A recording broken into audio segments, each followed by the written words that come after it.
네, 할렐루야. 고난주간 특별 새벽기도 3일차입니다. 자, 오늘도 함께 말씀을 통하여 예수님의 십자가를 깊이 묵상하기를 원하는데요. 자, 함께 기도문을 읽으면서 기도하고 시작하도록 하겠습니다.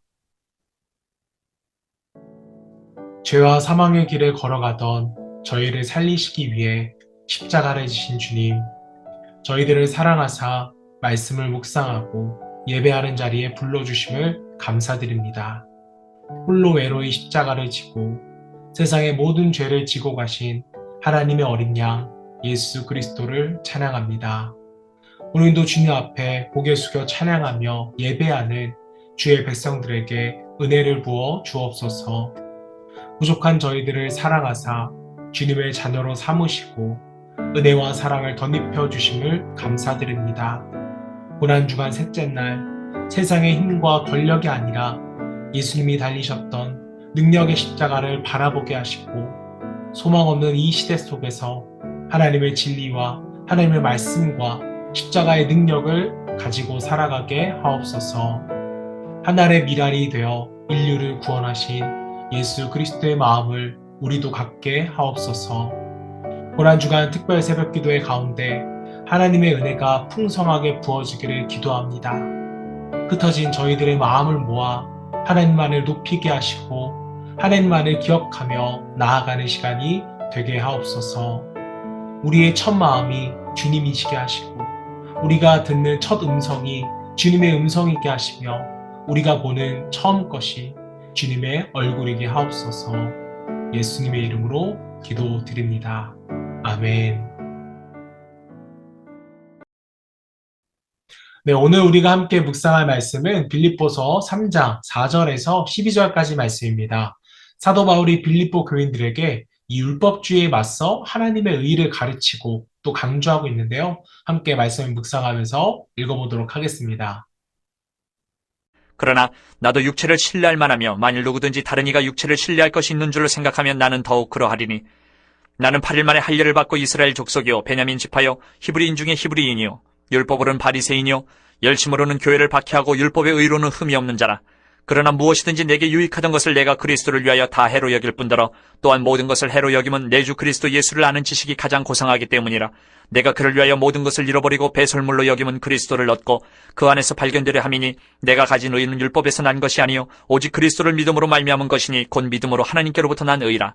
내가 그리스도와 그 부활의 권능과 그 고난에 참여함을 알고자 하여 그의 죽으심을 본받아 어떻게 해서든지 죽은 자 가운데서 부활에 이르려 하노니 내가 이미 얻었다 함도 아니요 온전히 이루었다 함도 아니라 오직 내가 그리스도 예수께 잡힌 바 된 그것을 잡으려고 달려가노라. 네, 고난주간 특별 새벽 기도의 3일차. 오늘 우리가 함께 묵상할 십자가는 능력의 십자가입니다.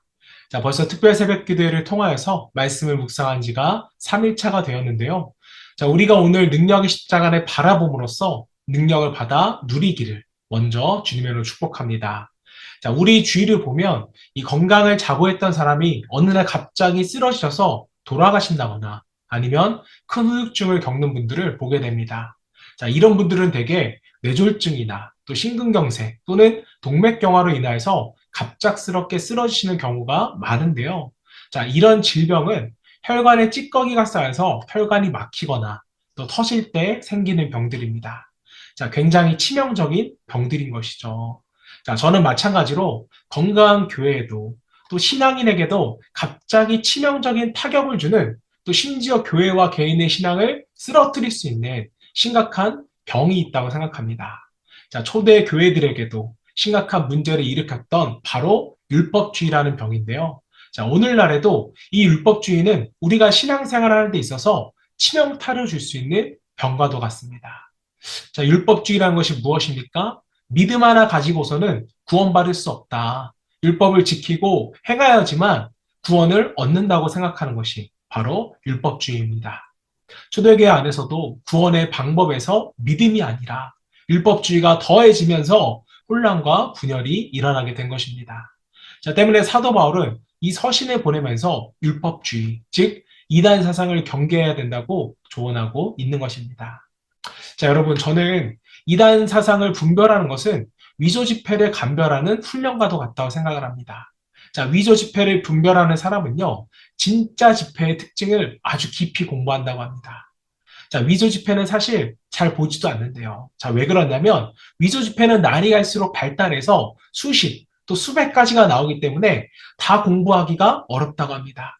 자, 그런데 진짜는 변하지 않기 때문에 진짜 하나만 알고 있으면 다 감별해낼 수가 있다는 것입니다.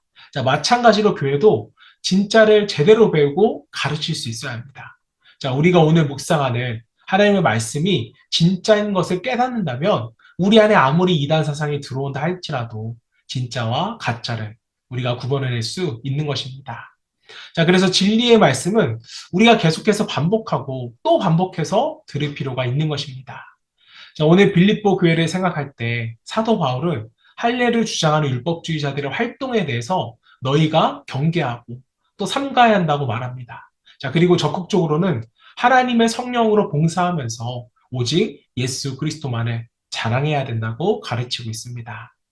자, 이제 그러면서 지금 빌립보 교회가 처한 당장의 문제인 율법주의를 경계해야 될 이유가 무엇인지 사도 바울은 이전에 자신의 삶을 예시로 들면서 율법주의자였던 자신이 지금은 어떻게 변하는지를 설명합니다.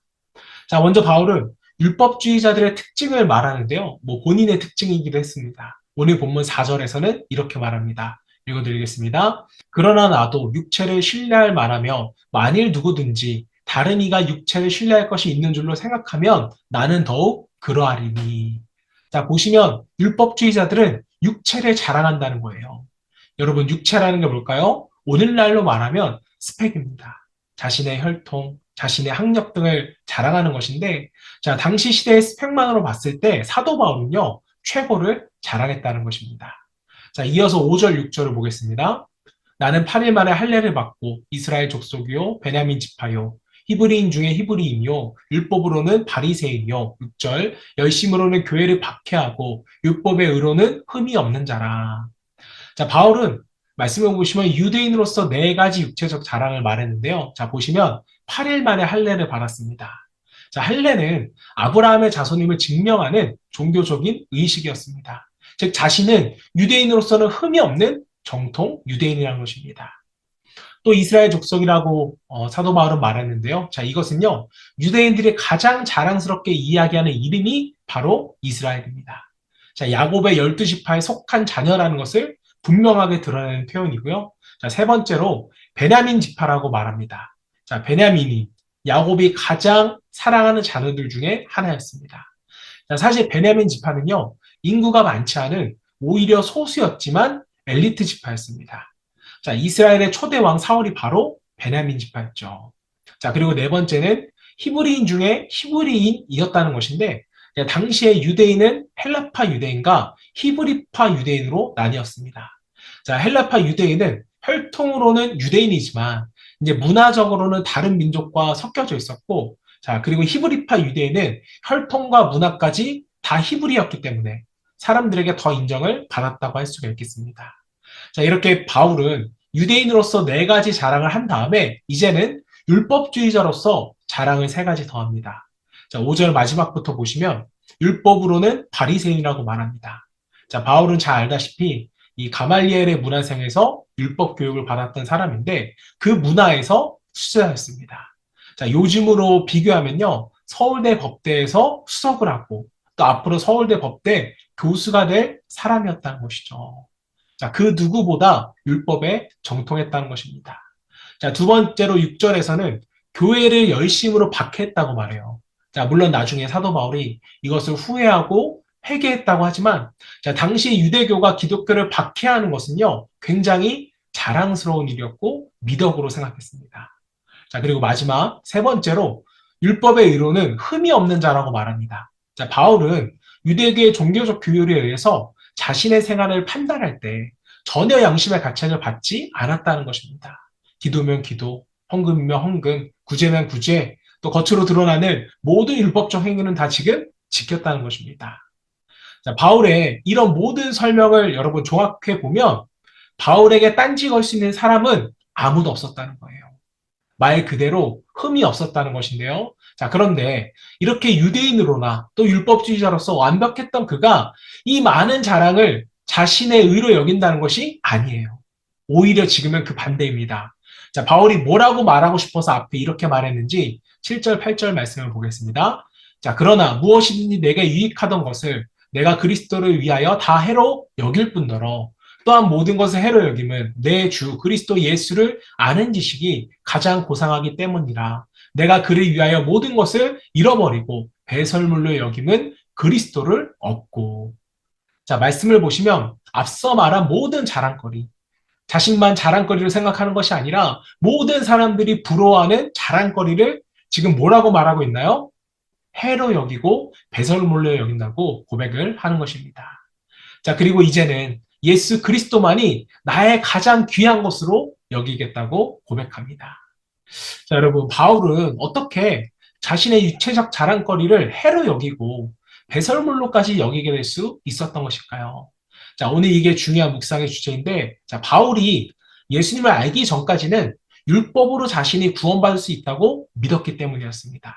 자, 그런데 이랬던 바울이 예수 그리스도를 만나고 난부터는 구원이라는 것은 오직 예수 그리스도 안에 있음을 깨닫고 그가 믿게 된 것입니다. 자, 아무리 열심히 인간이 노력을 해서 구원에 대한 의의를 쌓는다 할지라도 예수 그리스도만을 통하여서 얻는 구원은 결코 대신할 수 없음을 그가 깨달았기 때문에 그동안 자신이 쌓았던 이 육체적인 의의 율법들을 다 해로 여기고 배설물로 여기게 된 것입니다. 자, 여러분, 우리가 인생을 살다 보면 이전의 것들을 내려놓고 분명 새롭게 시작을 해야 하는 그 시점들이 있습니다. 자, 그때 이전에 내가 가진 것들을 내려놓지 못하고 두 손에 꼭 쥐고 있다면 새로운 출발은 또 새로운 것은 손에 쥘 수가 없을 것입니다. 자, 예수님이 오시기 전까지는 바울이 가지고 있던 이 육체의 자랑, 또 율법의 의의가 어쩌면 구원으로 갈 수 있는 방법들처럼 보였을지는 모르겠습니다. 자, 하지만 예수님이 오심으로써 시대는 바뀌었고 내가 손에 쥔 것을 놓아야지만 우리는 십자가를 붙들 수 있는 것입니다. 자, 그리고 사실 인간은요, 율법을 다 지킬래야 지킬 수가 없습니다. 자, 우리는 율법을 지키지 않는 것이 죄라고 생각하지만 사실 하나님의 수준에 미치지 못하는 모든 것들이 죄라는 거예요. 즉, 살인을 했다고 해서 죄가 없는 것이 아니라 살인을 하지 않았더라도 그 사람을 미워했다면 그것은 죄인 것입니다. 자, 이것이 바로 하나님의 수준에서 우리가 율법을 지키고 또 행해야 하는 것인데 과연 이게 인간이 가능할까요? 불가능하다는 것이죠. 자, 그래서 오늘 우리가 묵상하는 십자가가 능력의 십자가인 것입니다. 예수 그리스도가 십자가에서 우리의 죄를 대속하셨다는 것을 우리가 믿으면 우리는 하나님의 의를 얻게 되고 하나님께로 나아갈 수 있게 되는 것입니다. 자, 우리가 아무리 많은 죄가 있다 할지라도 하나님의 의로 말미암아 죄가 없다고 여겨 주신다는 것입니다. 자, 내가 다른 사람보다 착하다고 또 선하다고 또 조금의 바른 생활을 한다고 해서 하나님 앞에 설 수 있다라고 생각한다면 그것은 굉장히 큰 착각입니다. 자, 하나님 앞에 서는 우리 모두는 다 죄인이지만 예수 그리스도의 십자가, 그 대속의 능력을 믿는 사람만이 거룩한 하나님 앞에 서게 될 것입니다. 자, 사랑하는 여러분, 바울은 하나님의 의를 얻기 위하여 자신에게 있는 모든 자랑거리를 다 버려버렸습니다. 얻기 위해서 버리는 이 바울의 자세는 어쩌면 예수님이 우리에게 보여주신 모범이었습니다. 자, 예수님은 인간이 되기 위해서 하늘의 보좌를 버리셨고 또 우리를 구원하시기 위하여서 모든 권위와 존경과 찬양과 영광을 버리시고 저주와 조롱의 상징인 가장 비참한 십자가에 오르셨습니다. 우리도 오늘 우리를 위하여 십자가를 지신 예수님을 본받아 살고자 한다면 우리 가운데 있는 가장 소중한 것을 내려놓을 수 있어야 됩니다. 내가 가진 것, 내가 할 수 있는 것보다 우리의 모든 죄를 대속하는 그 십자가의 능력을 우리가 믿음으로 소유할 수 있기를 소망합니다. 자, 십자가의 능력이 저와 여러분의 능력이 될 수 있기를 주님의 이름으로 축원합니다. 자, 이 시간 함께 우리 기도하실 때 오늘 사도 바울의 고백, 세상의 모든 자랑을 다 배설물로 여기고 십자가의 능력을 통하여 의로움을 얻게 하시고 또 바울과 같이 이 십자가를 자랑하는 우리의 인생이 되기를 소망하면서 이 시간 함께 기도하도록 하겠습니다. 기도합니다.